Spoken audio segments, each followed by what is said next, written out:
we're extremely grateful to the Graduate Center for hosting us on this important event in the life of the Penn American Center. I just wanted to say a word about the connection between the two main things that we do at the Penn American Center.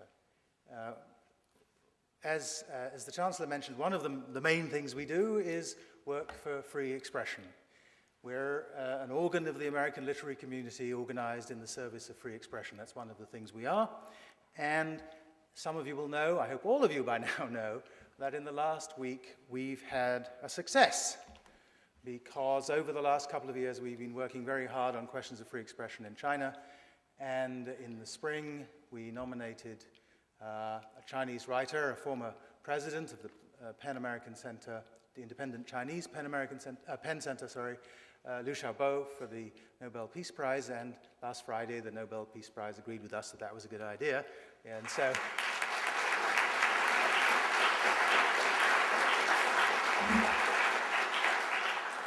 you'll have to go to our website to see the many, many things that we've done in connection with free expression in China in general and with Liu Xiaobo in particular.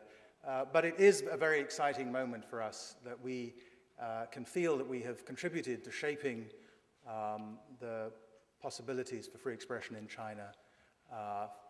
Helping to contribute to that is very important to us. And it is important to us that Liu Xiaobo is not only an activist and an important voice for democracy in China, but he's also a poet. And that brings me to the other great thing that the Penn American Center and all the Penn Centers of the world represent, which is a concern for sustaining the literary cultures of their own societies and building connections between the literary cultures of each society and the literary cultures of the world, strengthening the understanding, appreciation of literature, helping writers to do this extraordinary thing without which, in my own view, without which much of almost everything else we do would be a good deal less worthwhile. And in the course of that project, in the course of sustaining literature in our country and its connections with literature abroad, well, this is one of the great days in the life of our organization, because on this day we celebrate some of our great writers and some of those who are contributing through the work of translation to connecting our literary community, our readers, with the writers of other nations.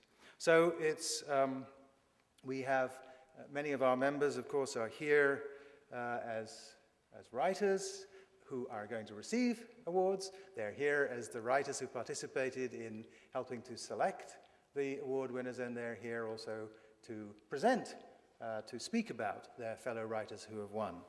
And I'm very grateful to all those in our organization who have worked so hard to make it possible for us to come here tonight and to celebrate this other great thing that we do along with our work for free expression, which is to build the community of literature, build the strength of literature in our country, and build its connections with the literatures of the human race. So onward and upward, I wish you all a very pleasant evening.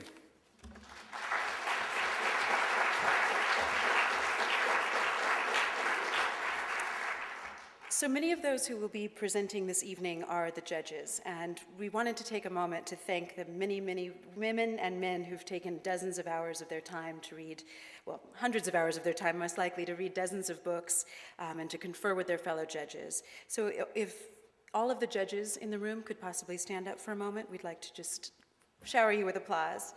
Thank you.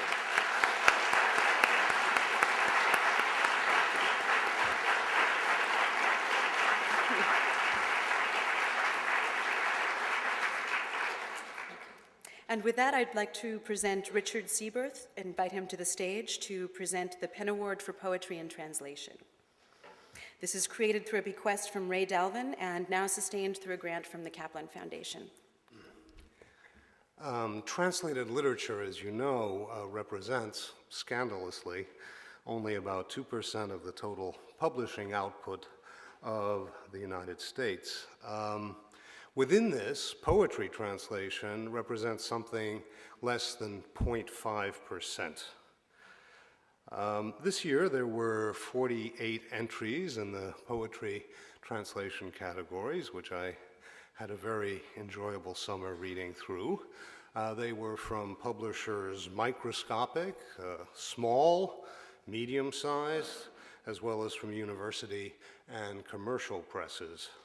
Some 13 of these were from the Spanish, 5 from the French, 4 from the Chinese, 4 from the ancient Greek, 3 from the Italian, and the rest distributed across an impressive array of languages, including Nahuatl, Tibetan, Tamil, Romanian, Serbian, Hebrew, German, Portuguese, Latin, Polish, Bengali, and so on. Since you have my judges' citations in your program, I don't think there's really need to introduce our recipients in greater length. The two finalists, as you'll see in your program, were Seamus Heaney for his translation from the Scots of the Testament of Cressid and Seven Fables by Robert Henryson, and Rika Lesser for her translation from the Swedish of Mozart's Third Brain by Göran Sonnevi. Rika, I think, is in attendance. Could you please stand?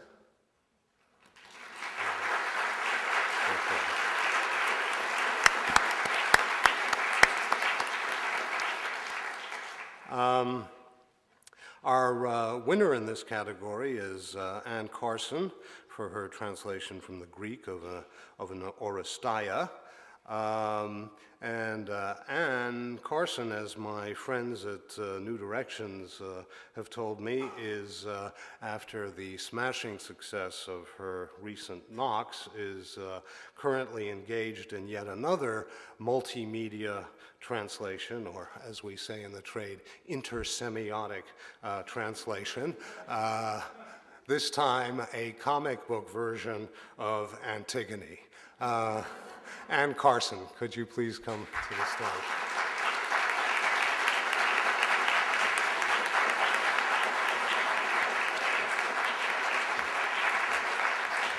Thank you. Hi, thank you. I thought since I got a prize for translation that I would begin by giving you a little example of a translation to show you the rigor with which we work. This is a poem told to me by a dog, and it's in dog. I will render it in English for you non-dog speakers. Dog's poem. You gonna eat that? You gonna eat that? You gonna eat that? I'll eat that. Thank you.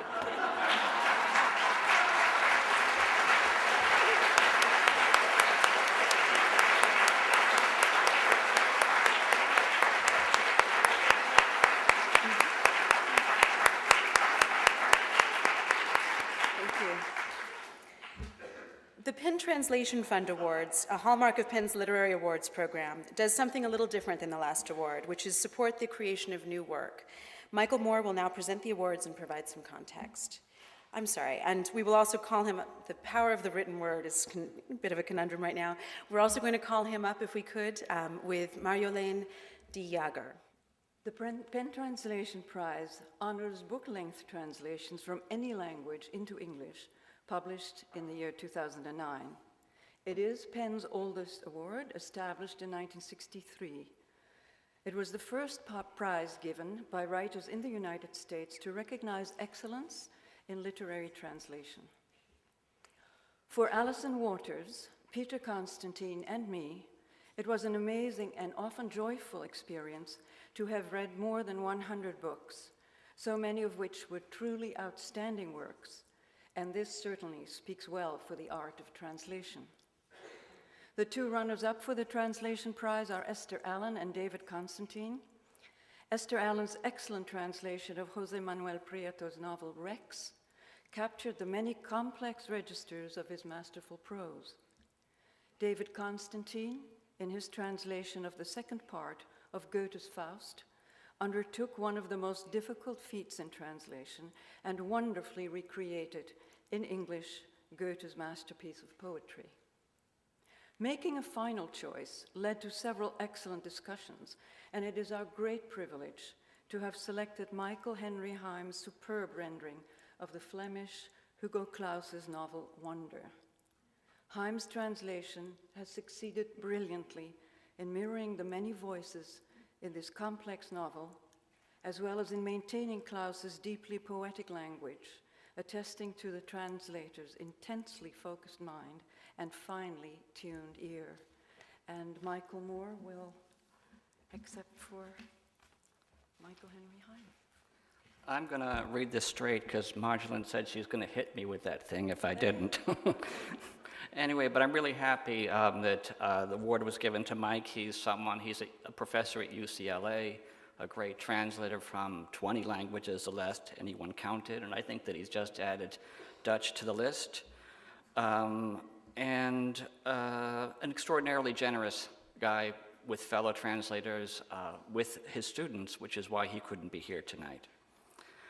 There is nothing I would have liked more than to be with you this evening, but my day job is as a teacher at the far side of this country, and since that day job pays for my translation habit, in this country, full-time literary translator is still an oxymoron, my obligation is to remain here with my students.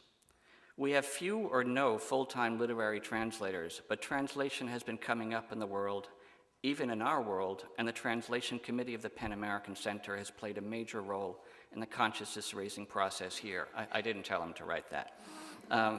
The annual Translation Prize is an integral part of that process, and like my fellow translators, I am grateful for the recognition it brings to our efforts, but even more to the works we bring into English. I am also grateful to Archipelago Books, whose unstoppable driving force, Jill Schoolman, who is here, and who really does deserve a round of applause for the work that she's done in translation.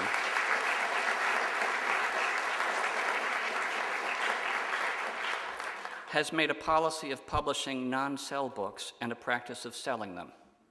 It was Jill who brought Wonder to my attention and saw the translation process through with good, old-fashioned hands-on editing. I'm grateful to the Flemish Literary Fund for subsidizing the translation fee and to the Flemish scholar.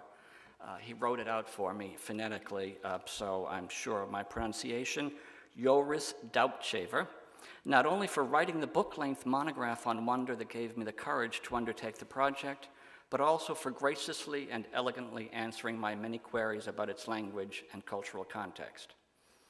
And speaking of courage, I am grateful to the Penn jury for recognizing that the passages where the narration appears to break down represent the author's intention rather than the translator's incompetence. I almost mispronounced that. I urge you to have a look at the excerpts of this extraordinary novel on the Penn American website and to acknowledge the right-headedness of Jill's archipelago policy by moving on to the book itself. Thank you, Mike.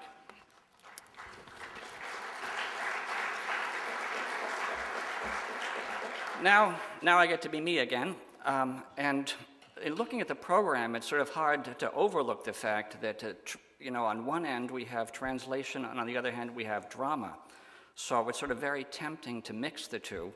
And with David Mamet in attendance, I sort of wanted to hone my prose to short, angry sentences, but it was a little tough to do. With the Translation Fund, we did insert some humor this year, happily, because we go through approximately, from 120 to 150 applications from all over the world every year of books that haven't been published and of books that are advocated by translators in a big way. The translators are the ones that received the award, which was created thanks to a single generous grant that Penn has shepherded very wisely and that Esther Allen, through her vision, has sort of helped to bring it to the point where it is today. In the past 7 years, a whole variety of languages have been present, but if we just look at the most recent statistics, if I can find them, we've given grants of $2,000 to $3,000 to a total of 72 translations from 30 languages. In the first 5 years of operation, 76% of the grant winners have been published or are forthcoming from a publisher. Many of those books found their publishers as a result of being awarded a grant by the fund. And I would sort of also add that in the past 2 years, we've been aided by annual grants from Amazon, And we have partnered in an interesting way both with the New York State Council of the Arts, to which we nominate one of the applications that doesn't receive an award, and this year they did give an award to Myung-Hee Ki for Steel and Fish Korean Stories, and we've partnered with the Robert Fagles Award, to whom we present our poetry submissions. And one of the submissions this year was just announced today, received the Fagles Prize for The Rest of the Voyage, a translation by Elena Rivera of the French poet Bernard Noël. This year, we are giving grants to 11 applicants from 10 languages in a variety of genres and over a broad swath of history: drama, poetry, short stories, novels, and flash fictions. One of my favorite quote in terms of trying to describe the difficulty in categorizing any of this is from Copenhagen by a Polish poet living in Copenhagen, which he says is far from Poland and far from Denmark. Not all of the winners are here today, but those who are, I have your names, and please stand up when I mention your name. The winners this year are Daniel Brunet for The Last Fire, a play by DeLillo that examines the devastation wrought on a small community by the accidental death of a child. Alexander Daw for a collection of short stories by Ahmet Hamdi Tanpur, the most surprising writer of 20th century Turkish literature. Peter Golub and Ainsley Morse, who I believe are here. Thank you.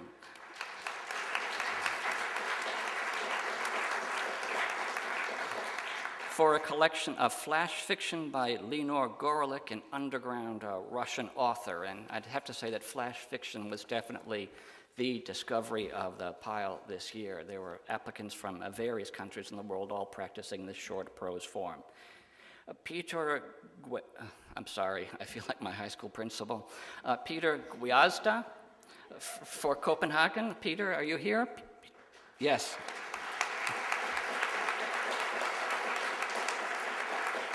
For Copenhagen by Grigory Wroblewski, a Polish poet who has lived in Copenhagen since 1985. David Hull for Waverings, a novel by Mao Du from the Chinese. Akinloy A. Oja for Afaimo and Other Poems, a poetry collection by Akinwumi Isola, one of the foremost figures in Yoruba literature. Angela Rodel, who I believe is here, for Holy Light, stories by Georgi Tenyev.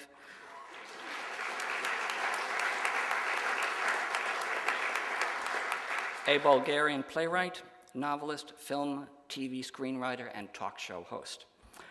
Margot Rosen, you're here, yes, for Poetry and Untruth.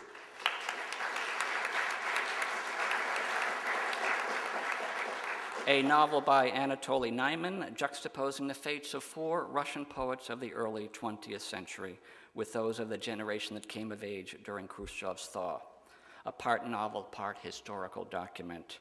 Chip Rossetti, working not from Italian, but from Arabic.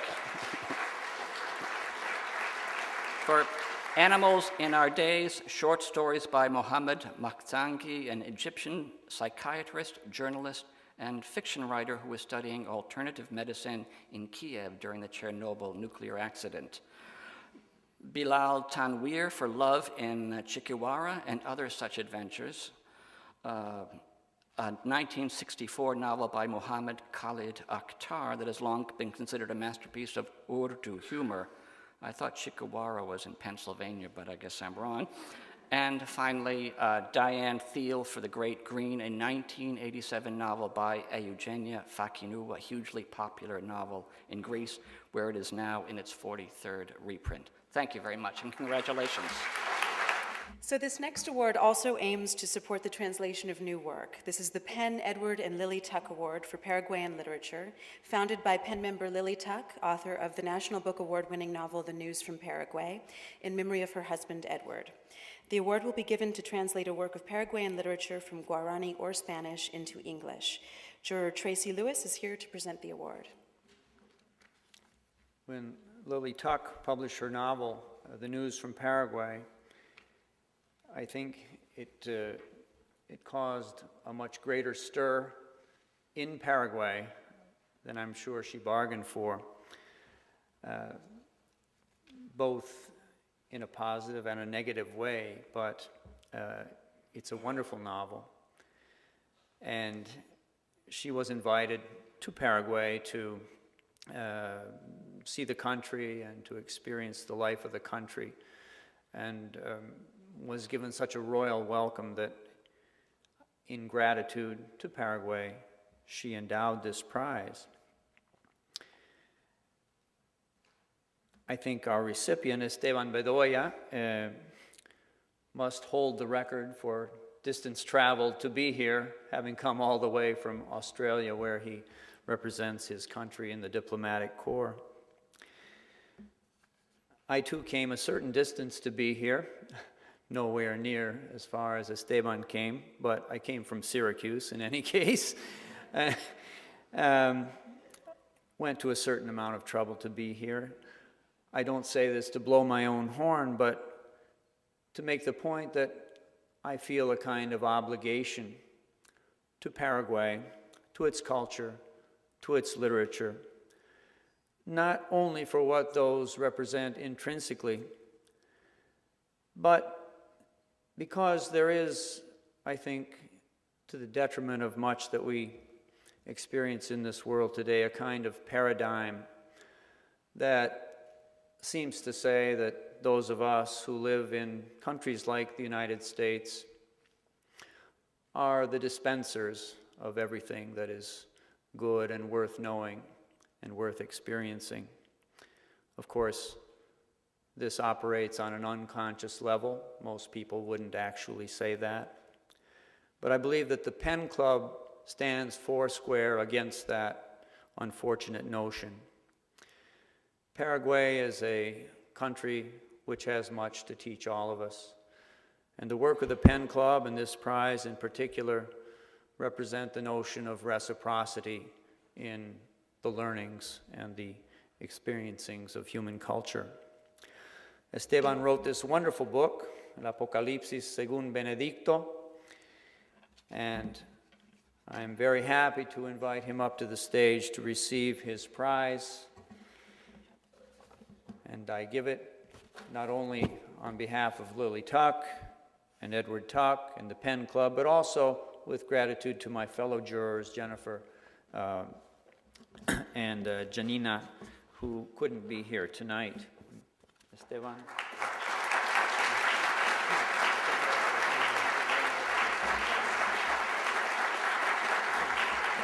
As we say in Spanish, te felicitamos. As we say in Guarani, roguero hore. We congratulate you. Thank you.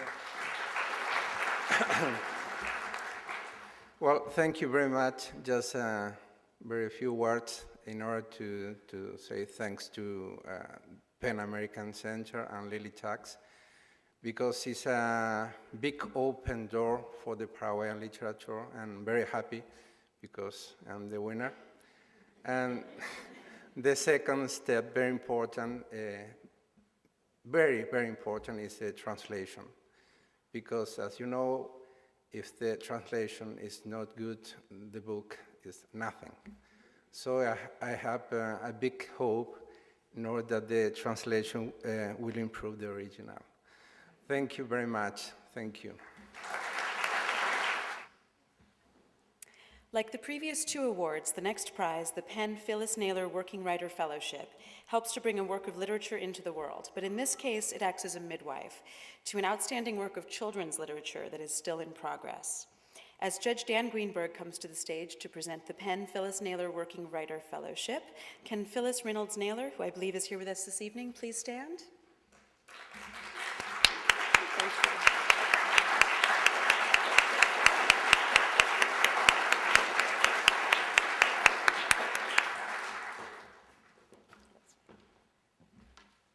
Thank you. I've been told I have 120 seconds, so I'm going to do my best. When we first got the manuscripts in for the Phyllis Naylor Fellowship Award, we were overwhelmed.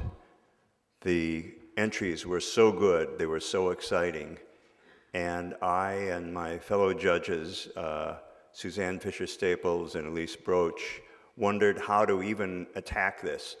And then Suzanne had a great idea. She said, why don't each of us just pick our top 3 and give each other our top 3 lists. And when we exchanged lists, we found that only one book had made it onto all 3 lists, and that was Bluefish by Pat Schmatz. And so that automatically and quickly became our winner. Now, I want to tell you a little bit about Bluefish.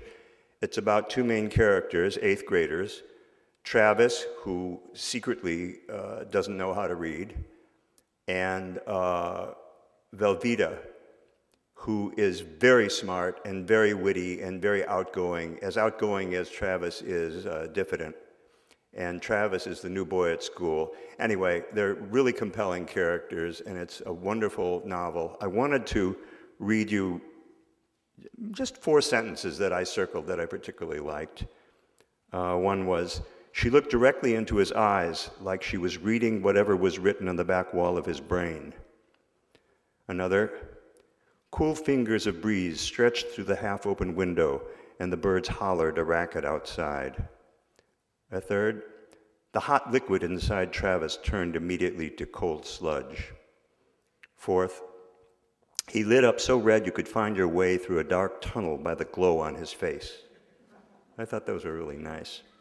Anyway, Pat Schmatz grew up in rural Wisconsin. She went to Michigan State University and the University of California at Berkeley. And to supplement her writing income, she's done things as diverse as work as a forklift operator, a janitor, a fitness consultant, a stable hand, a library assistant, a legal secretary, and a shipping clerk.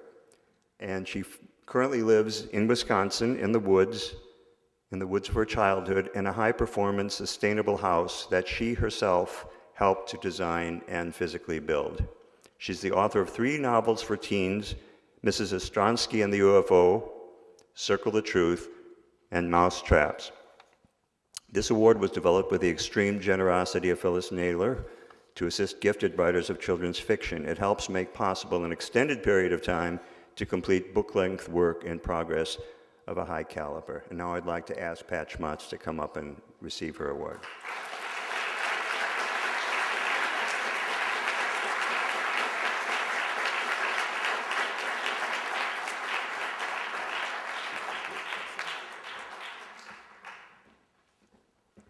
Thank you so much. I am so deeply grateful to Penn and to Ms. Naylor.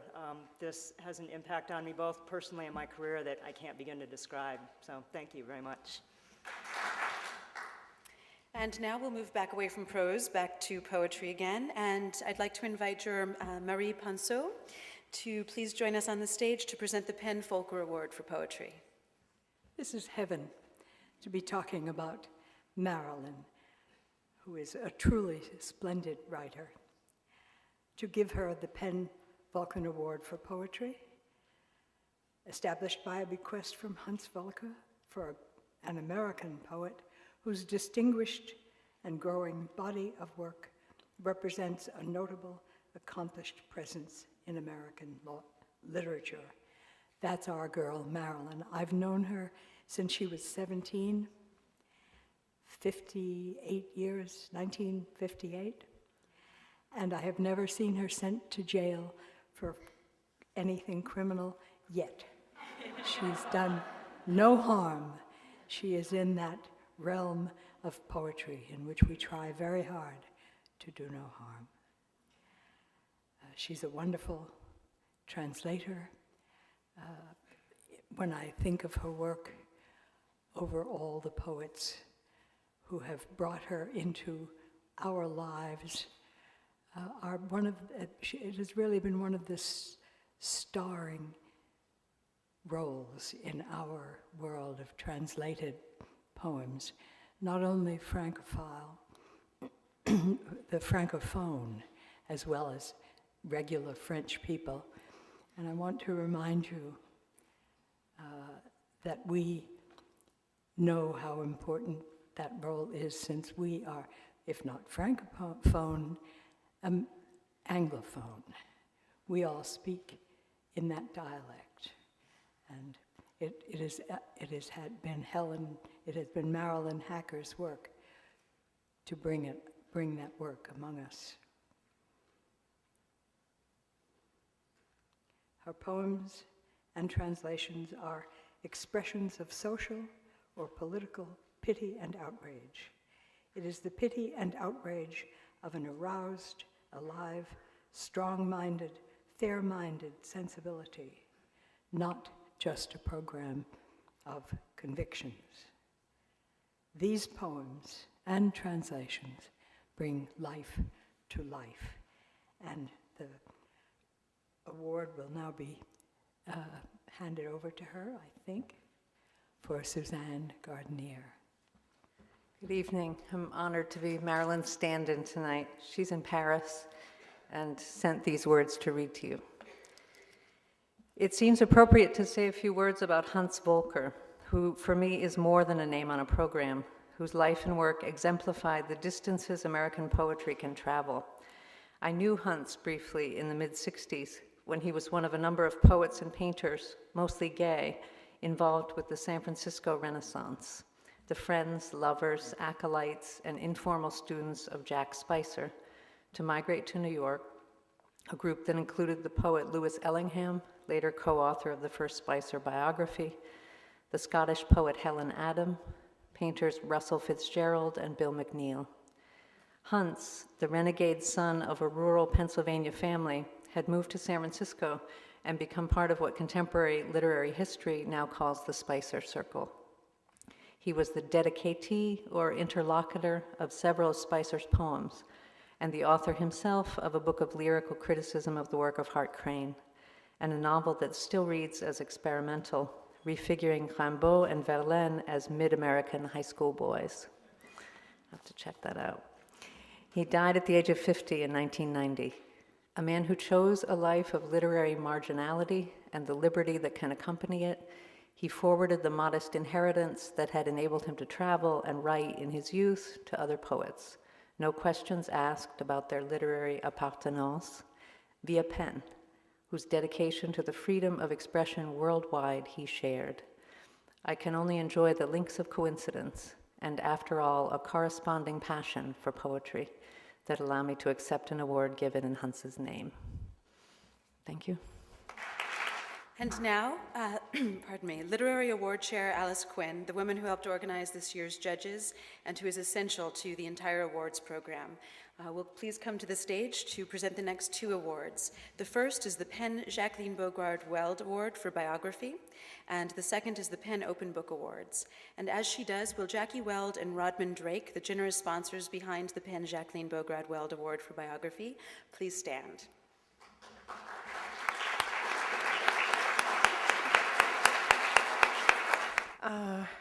Good evening. The Penn Jacqueline Bogard-Weld Award for Biography was established through the generosity of Jackie Weld and Rodman Drake. I don't know whether you're here. I can't see. You were going to stand. It recognizes outstanding biographies published in 2009.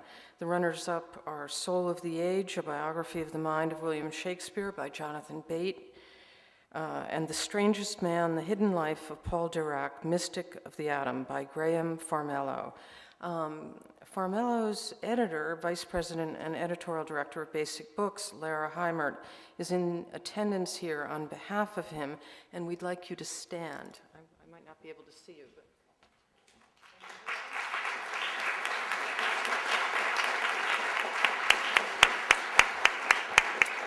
The award goes to Kessler by Michael Scammell. I'm just going to read two sentences from the citation because the judges were so totally enthusiastic.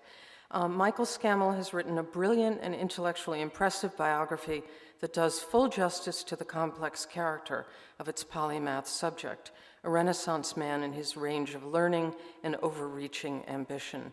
He shows the importance of a fascinating personality and leading intellectual who is at the center of all the political movements of his time and, with Darkness at Noon, changed the West's idea of Russia. Please come up, Michael. Well, it's particularly gratifying to be introduced by my old friend Alice Quinn. And I'd like to begin by thanking now, did I get the names right? Elizabeth, no. First of all, the award. I didn't write them down. Yes, Jacqueline Bograd and Robin Rodman Drake. Thank you very much.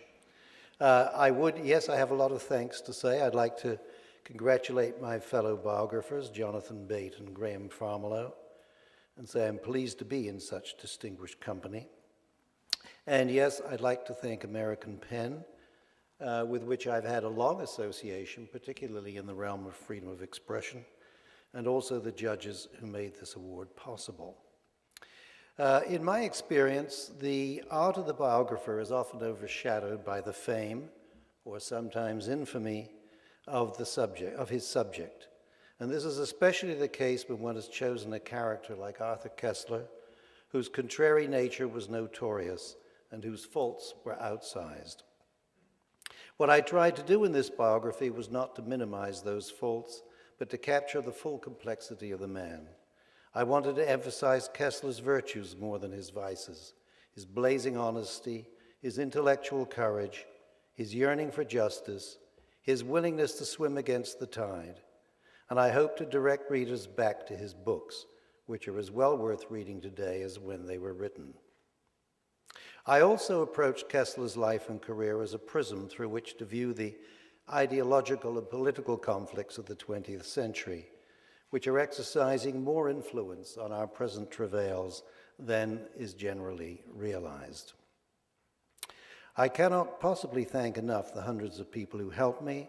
I'd like to make mention of my editor at Random House, Will Murphy, and his team, my formidable but adorable agent, Amanda Urban, and above all, my best reader, my wife, Rosemary Nossif.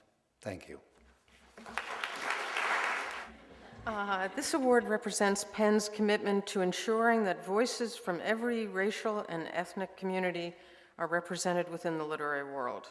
Given to 3 authors of color for outstanding book-length works published during the previous calendar year, supported by the Rochelle Ratner Fund, each winner receives $1,000. Awards go to Sherwin Bitsui for Flood Song, Robin D.G. Kelley for Thelonious Monk, The Life and Times of an American Original, and Canyon Sam for Skytrain, Tibetan Women on the Edge of History. Now, Robin Kelley can't be here, but his editor is going to accept for him. So why don't we begin with Robin Kelley, and then Sherwin and Canyon, why don't you come over here and we'll move along. Is Robin's editor here? Good. Hello. I'm Leah Miller, Robin Keller's editor, and I'm delighted to be accepting this award on his behalf. He's asked me to read a few words. It's a great honor to receive the Penn Open Book Award, an award created specifically to recognize works by writers of color in a national literary culture in which we are frequently rendered invisible or erroneously seen as writing for so-called minority communities. I look at the distinguished list of previous recipients, Mina Alexander, Amiri Baraka, Jennifer Singh, to name just a few, and I proudly stand in their company knowing that they wrote for the world. I wrote Thelonious Monk for the world as well, just as he wrote and performed music for anyone willing to listen. We are mistaken if we believe that mainstream writers speak to humanity's universal themes while others, the minorities, speak to the particular. Rather, we share the same task, to expand the universal, to make it bigger and less provincial. And in doing so, we can find one another, see each other anew, and build new communities. As Monk himself once said, I know my music can help bring people together, and that's what's important. Thank you. My name is Sherwin Bitsui, and I am the author of Flood Song. And I just want to thank the Penn American Center and also the Penn Open Book Award judges for this distinguished award. Flood Song came to me several years ago, and it wouldn't let me go for a long time, and then finally it sang its way into the world. And to see it get the recognition it is getting, it's been really a blessed and wonderful thing. And I'd like to thank my fellow winners, and also to Copper Canyon Press and to Michael Wiegers, the editor, who's here in the audience. Thank you so much for taking this book on. And also to my family, who are obviously couldn't make it to the East Coast. I just came from Tucson this morning, and to all the people who hold on to their languages. And I really enjoy hearing all the translation awards that are going on. And someday, I always feel like I am in process all the time as a Navajo speaker, always trying to translate this world. And I think Flood Song attempts that as well. So thank you so much. Thank you. It is a very profound honor to be chosen to receive this award. And the fact that it took many, that it was rejected actually, turned down by the publishing community for over a dozen years, makes this recognition by the literary community very delicious. Thank you. When I started this project, I was just following and fulfilling a curiosity to learn what women's experiences were in Tibet in the last 50 years of exile and how they were different than men. And I was convinced after I made one startling discovery after another that it was important to get this information out into the world and into the historical record.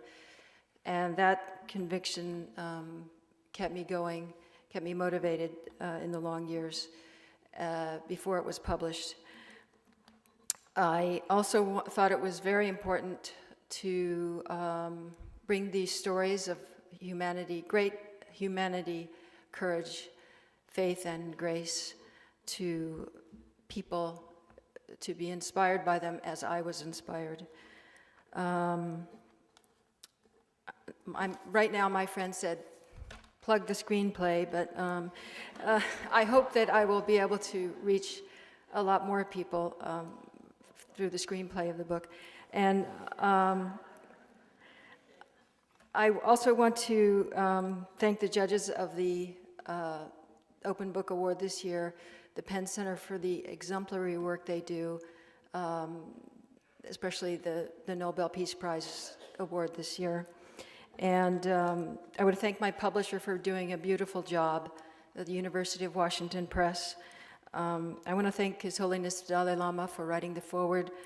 And I want to thank the members of my family and my friends. I want to thank the 4 women who entrusted their stories to me to report. And I especially want to thank my mother and my late father. My mother is, as we say in my family, 89 looking, but she looks 65. And she hasn't traveled in 15 years, and she made the journey across the country to be here. Thank you.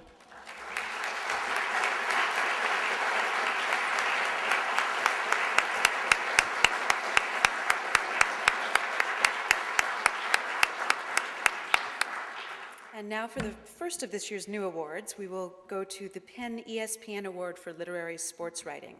It brings attention to an often overlooked genre. The Penn ESPN Award is the result of an exciting new collaboration with ESPN, and all of us at Penn would like to thank ESPN for its support. Now, Robert Lipsyte is here to announce the winner and the finalists. Well, it took this amazing unholy alliance between 2 of the great worldwide empires, Penn and ESPN, to affirm that sports writing is writing. As a sports writer, I am grateful and delighted as a judge, however, and I'm speaking for my colleagues Tim O'Brien and Susan Orlean, both happily traveling for books right now. The selection process was daunting, which was why we petitioned the worldwide empires to let us choose 3 runner-ups instead of 2. We needed that final 4. They were all of championship caliber, all fierce contenders in our discussions. 2 of our finalists are here.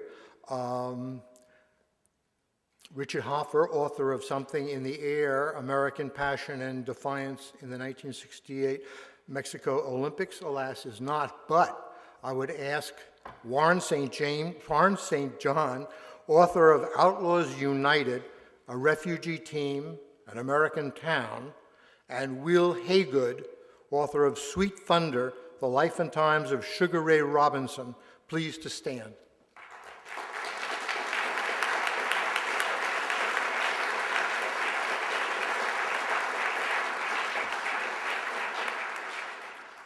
Our winning book, A Terrible Splendor, by Marshall John Fisher, had, as its subtitle promised, 3 extraordinary men, a world poised for war, and the greatest tennis match ever played. Not all books fulfill their subtitles so splendidly. Under the looming calamity of World War II, Mr. Fisher weaves his remarkable tale of complex men, 2 of whom are living secret lives. And he creates not only a breathtaking read, but a terribly high standard of literary sports writing. It's going to be tough next year, and it's a great start. Thank you, ESPN, for making this possible, and thank you, Marshall John Fisher.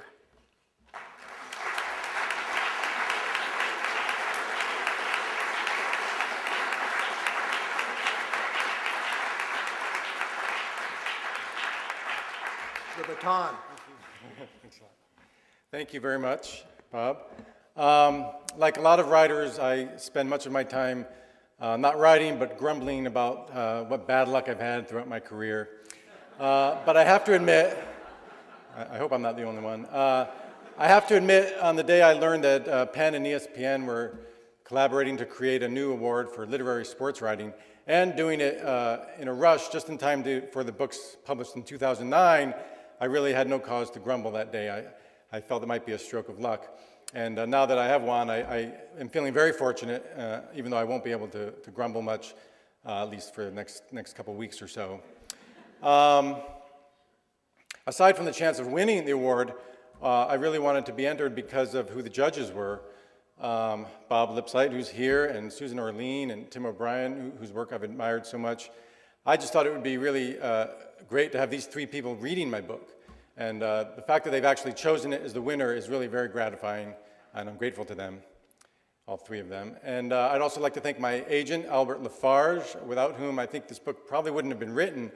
About 5 years ago, I was casting out ideas for possible books, and although I loved this idea, I wasn't really sure how sellable it was. But Albert, who is a lover of literature and tennis in equal parts, jumped right on it and encouraged me to write my proposal, and everything just fell in place after that, so I'm grateful to him.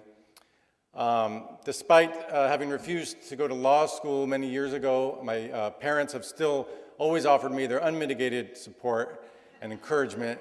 And although they couldn't be here tonight, I'm sure they'll be listening to the podcast when it's out. So thank you, Mom and Dad. And finally, I have to thank, as I did in my book, that other great lover of literature and tennis, and that's my wife, Melita, who is here. And coming down to the city this week for this event was an unexpected and a wonderful way for us to celebrate our 15th anniversary. So thank you again for this. And next, I'd like to invite David Henry Huang to join me on the stage to present the winners for the Penn Laura Pels Foundation Award for Drama. These are made possible by a grant from the Laura Pels Foundation. So as he does, I'd like to ask Laura Pels to stand if she's here this evening with us, so we can thank her for her generous and ongoing support. Thank you.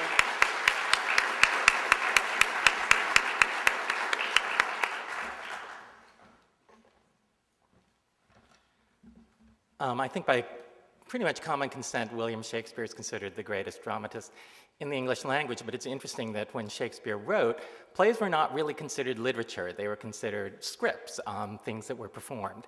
And in the intervening centuries, plays have become considered literature, and those of us who are dramatists agree with that assessment. But it's also a particular type of literature. It's literature that is meant to be performed, and in that sense has a great deal in common with music as well as with the written word. And my fellow jurors and I felt really privileged to get to have discussions about who influenced us and who we really respect and who we feel is moving the field forward in extraordinary ways. And we're very happy to present these awards. The first is the Penn Laura Pels Foundation Award for a Master American Playwright. We talked and talked and talked, and at some point, Julia Cho my fellow juror said, well, you know, David Mamet hasn't gotten this award before. And Naylor Cruz and I, who are considerably less organized than Julia, went, no, he's got to be on the list someplace. And in fact, he had not. And so we are incredibly happy to have a pretty easy choice in terms of someone who has had a tremendous influence not only on American drama but on the culture at large, to present this award to David Mamet. Now, unfortunately, David Mamet could not be with us tonight, but he sent along Ron Guiazda to accept the award on his behalf. I'm Ron Guiazda, David's agent. He couldn't be here tonight, but he asked me to read the following. Thank you for thinking of me. It has been a hoot taxing the limits of the First Amendment these last 40 years. May we all continue to do so, remembering that freedom of speech is not an award of the government, but the right of the people, from intrusion with which government has been specifically debarred. I think that's about it. With best wishes, David Mamet.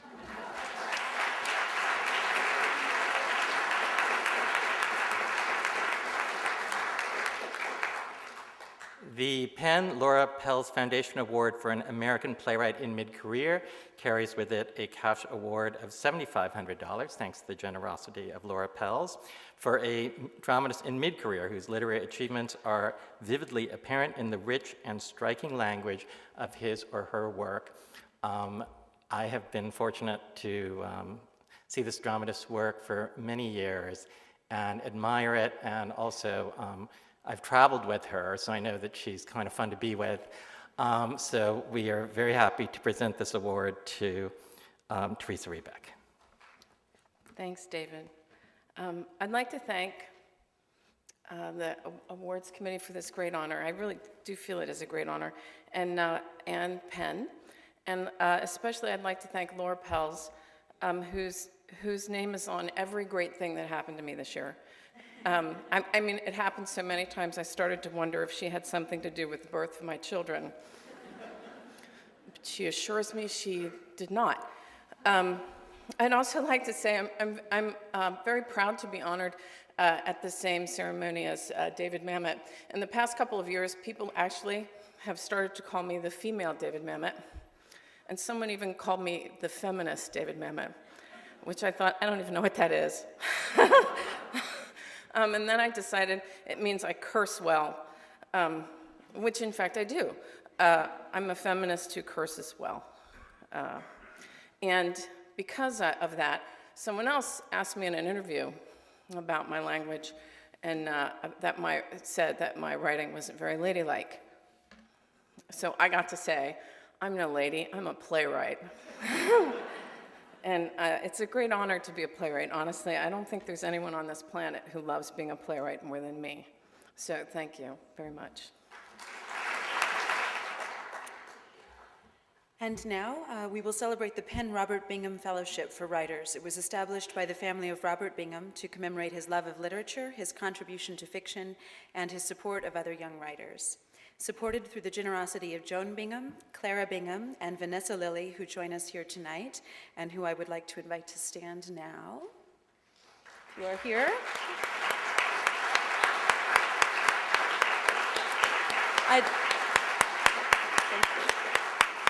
I'll now invite Craig Nova to present the award.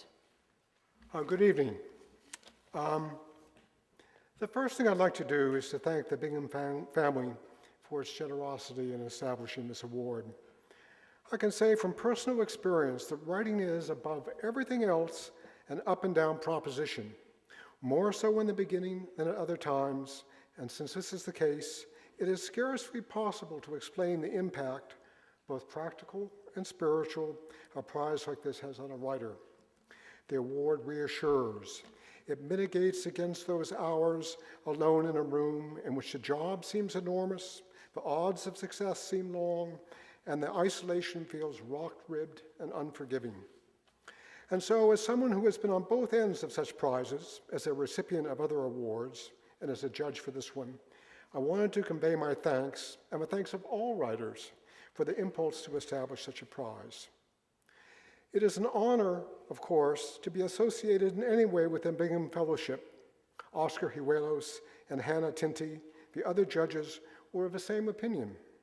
And part of the reason for this is the quality of the books the judges read. And I'd like to mention, in particular, two of the other finalists, Daughters of a Stone by Dalma Llanos Figueroa, and In the Valley of the Kings by Terence Holt. And that brings us to Tinkers. Novelists are great worriers, and I think this is part of a job description. And if novelists aren't worrying, they're probably worrying that they aren't worrying. They worry about ethics, morality, responsibility, and other matters, such as what is happening to the writing and quality of books they read. Then one day, they pick up a book, such as Tinkers, and suddenly everything stops. The book is so new, so fresh, so unexpected, that the novelist realizes the worries were all delusion. With books like this, precise and beautiful, written from the heart, all is well, and the future of a novel is assured. So Tinkers is a lot like the Bingham Prize itself, which is to say, it has an impact far beyond the keen pleasure of reading it. And so it is a great honor, a personal privilege, and a matter of reassurance, too, to present the 2010 Bingham Fellowship to Paul Hardy.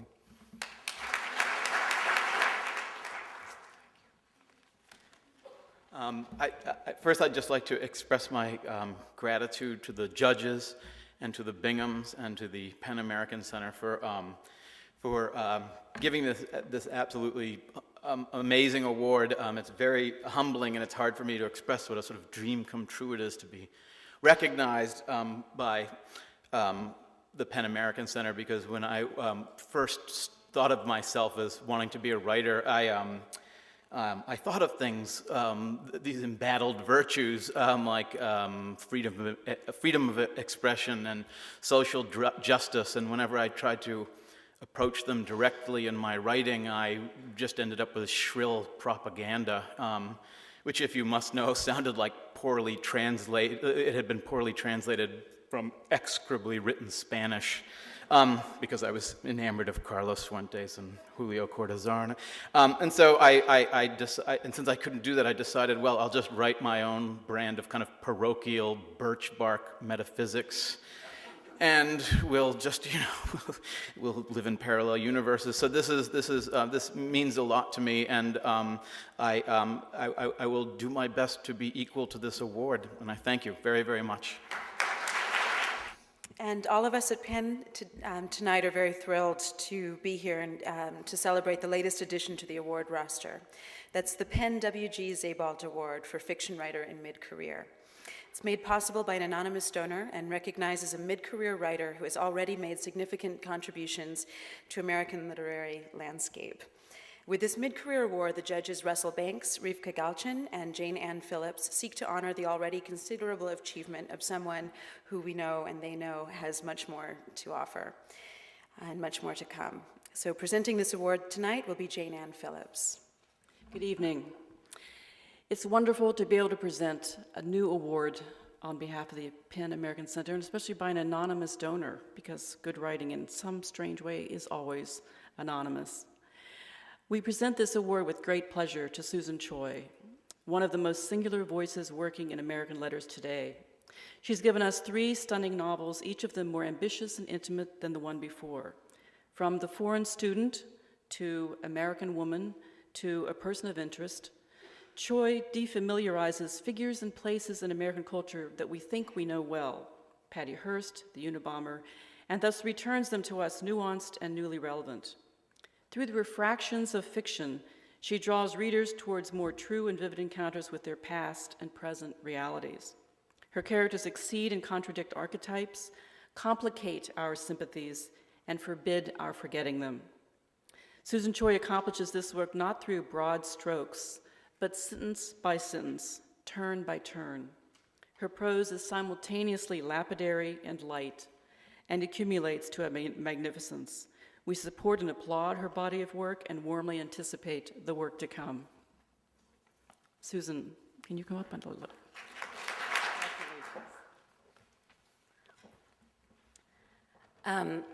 When Alice Quinn reached me by telephone to tell me that I had received this award, Despite having known Alice for more than a decade and having always admired her so much, in no small part for her intelligence, I actually thought that she'd confused me for someone else. And we had a nice conversation and caught up with each other, and then I actually went online to check and make sure she had actually meant to call me. Back when I first knew Alice in the late 90s, I was preparing my first novel for publication, and W.G. Sebalt's The Emigrants appeared in English that same year, and I vividly remember reading that book and being so electrified by it, by how new it felt, and also how ancient, as if it must have always existed, and feeling, in regard to my own upcoming first publication, completely swept into insignificance. I still feel that way. So it's a mind-boggling honor to receive this award. I'd like to thank the judges and the donor and Penn. And I'd also like to thank my husband, Pete Wells, who's here tonight. If this is an award for mid-career, I think he deserves it as much as me. He titled my first book, inspired my second, and pretty much kept us afloat while I wrote the third. So I couldn't have done this without him. Thank you all very much. Our final award this evening is the Penn Saul Bellow Award for Achievement in American Fiction. It honors a living American author of fiction whose body of work in English possesses qualities of excellence, ambition, and scale of achievement over a sustained career that places him or her in the highest rank of American literature. Past recipients of this prestigious award are Cormac McCarthy and Philip Roth. Established with the cooperation of the estate of Saul Bellow and made possible this year by the extraordinary generosity of Michael Moritz, Harriet Hyman, and the J.M. Kaplan Fund, and with the kind assistance of Judith Thurman, I would now like to invite Nathan Englander to the stage to introduce this award. Good evening. I first want to acknowledge my fellow judges, Philip Roth, who's here tonight in the dark, and Joan Acachella, who composed the statement that I'm going to read, because I always have to acknowledge whoever wrote something. Here goes. It's fitting that an award established in honor of Saul Bellow should be given to Don DeLillo. Bellow was old enough to be DeLillo's father, but literary material doesn't go away so fast. Both men deal with American life in the mid to late 20th century after World War II, and with the dark knowledge we acquired therein. In DeLillo, though, because of his later place in time, the knowledge is graver and crazier. Two forces loom over his book Underworld, the H-bomb and garbage, and much of that garbage is nuclear waste. Toxic detritus also figures prominently in White Noise, and of course there's an important explosion in Libra. That's a lot of what DeLillo thinks of our way of life, that it is expensive, dangerous, and very strange. The strangeness creeps into Underworld gradually. First we get realism, the stoop culture of the South Bronx in the 50s with its hopscotch and veal chops and widowed old women. We see Sister Alma Edgar, who teaches 6th grade and smells of carbolic soap. Then comes the non-realism, the hallucination conjured in DeLillo's brain by our recent history, and the astonishing linguistic performance that this unleashes. After Sister Edgar dies at the end of the book, she seems to be on her way to heaven, but she gets caught in the internet where she's watched by a teenager sitting in front of his computer. As he goes from link to link, dragging the nun with him, he hits the homepage for the H-bomb, and Sister Edgar witnesses this explosion. She stands in the flash and feels the power. She sees the spray plume.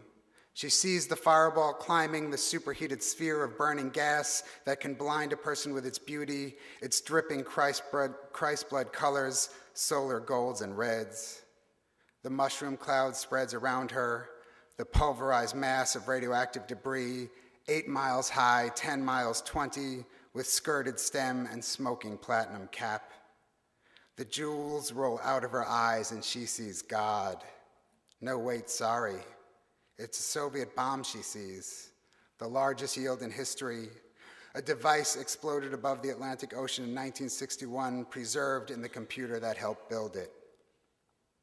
It is for that combination of terror and comedy and sheer song that everyone wants to give Don DeLillo an award. Tonight, it's our turn.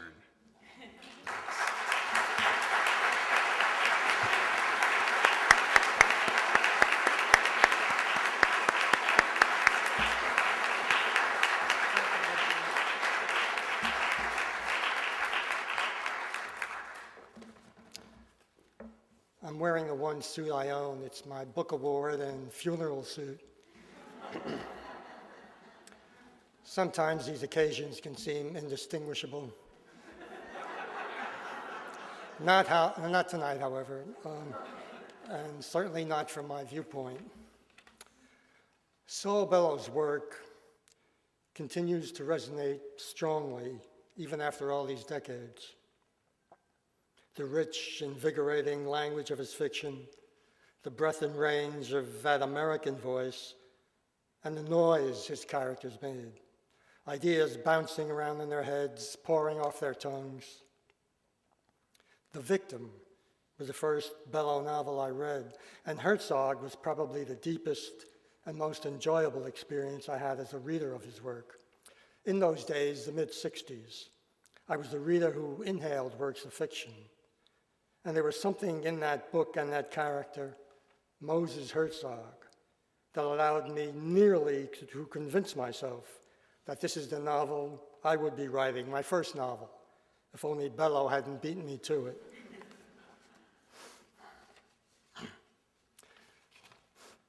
That was the year of Herzog, when I met the other writer associated at the time with the city of Chicago. This was Nelson Algren, who generously offered to read some of my short fiction and who occasionally delivered arias of writerly complaint on various subjects, money, women, publishing business, and so on.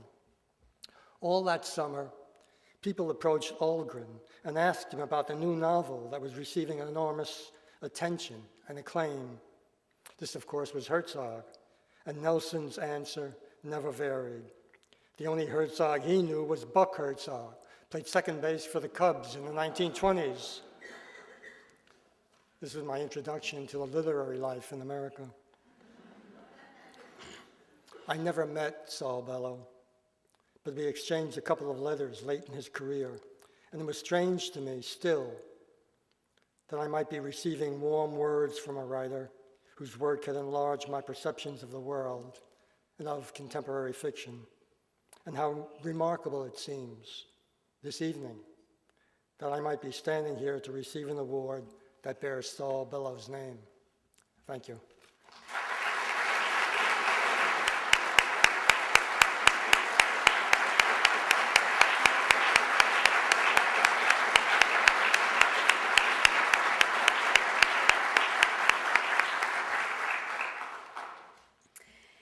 And before the evening comes to a close, I'd like to introduce the Executive Director of the Penn American Center for his first ever literary awards in that position, Mr. Steve Eisenberg. It is my happy duty to end this evening of honoring the very bond and identity that defines Penn, the distinctive work of writers and their tie with readers, and those in the literary community, and all those who make our awards possible. And so, congratulations again to all finalists and award recipients. I want to thank Ina Howard Parker for her grace and skill that so carried the ceremony.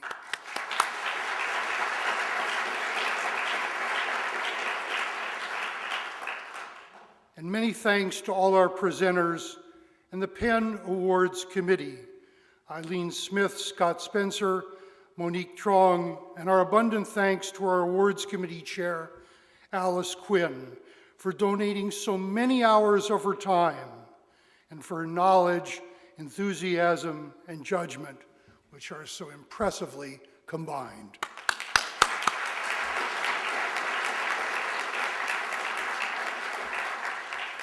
Special thanks to Chancellor Goldstein and the head of the Graduate Center, William P. Kelley, two academic leaders of distinction, and the Graduate Center of CUNY for hosting the event.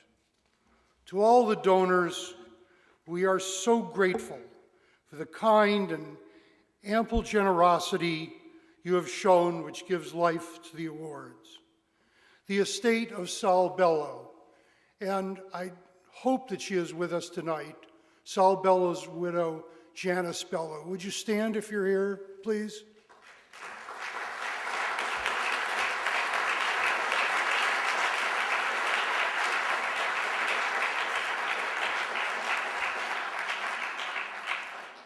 To Michael Moritz and Harriet Heyman, now I'm still in the Saul Bellow line.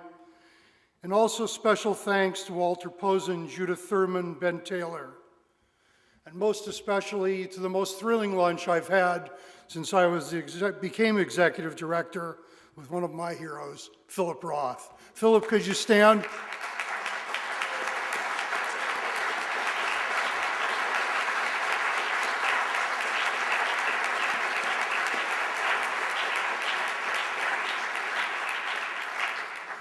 Why should I claim him as my hero? He's a hero to millions. The J.M. Kaplan Fund, the family of Robert Bingham, Joan Bingham, Clara Bingham, and Vanessa Lilly, who you met earlier tonight. Stand up again so we can thank you.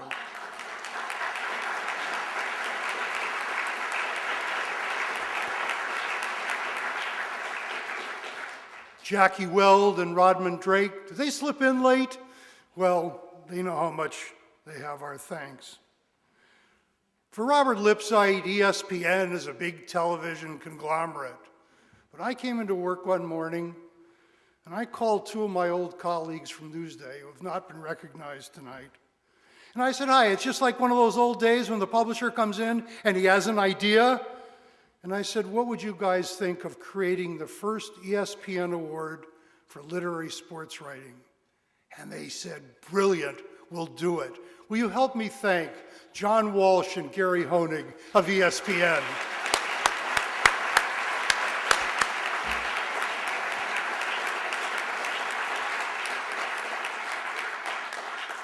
I wish to thank Hans Volker, Phyllis Reynolds Naylor, Lily Tuck, Ray Delvin, the Kaplan Foundation, the Rochelle Ratner Fund, Amazon.com, and in a way that the word should reach them, our anonymous donors. Please recognize them all with me and thank all these donors.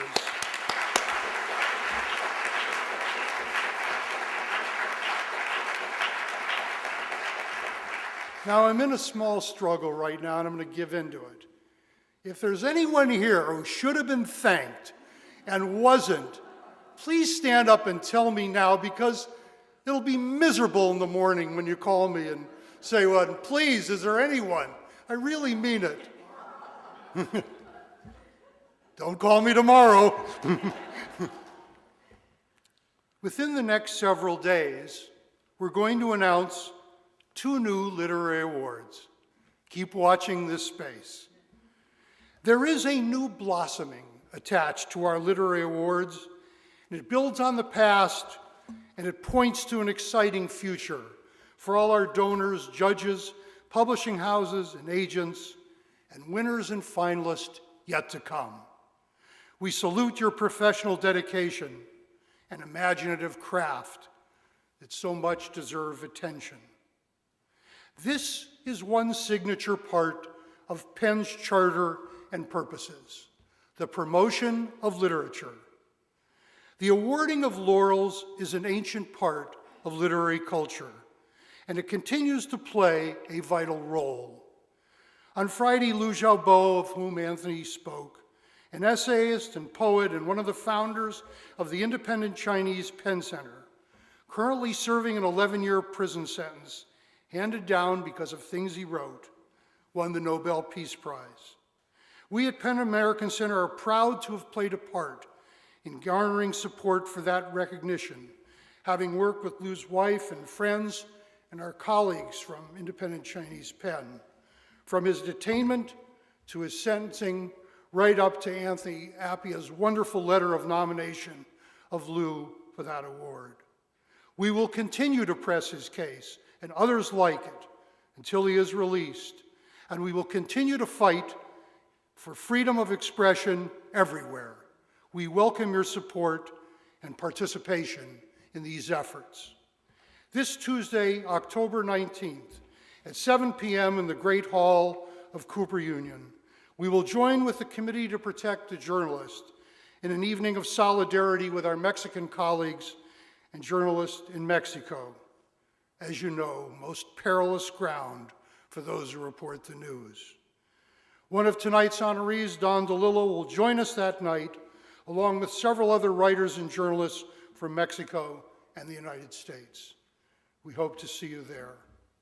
Finally, without mentioning their names, but embracing them all, I want to thank our staff for the wonderful work they did in making this evening all it has been. We applaud and thank you.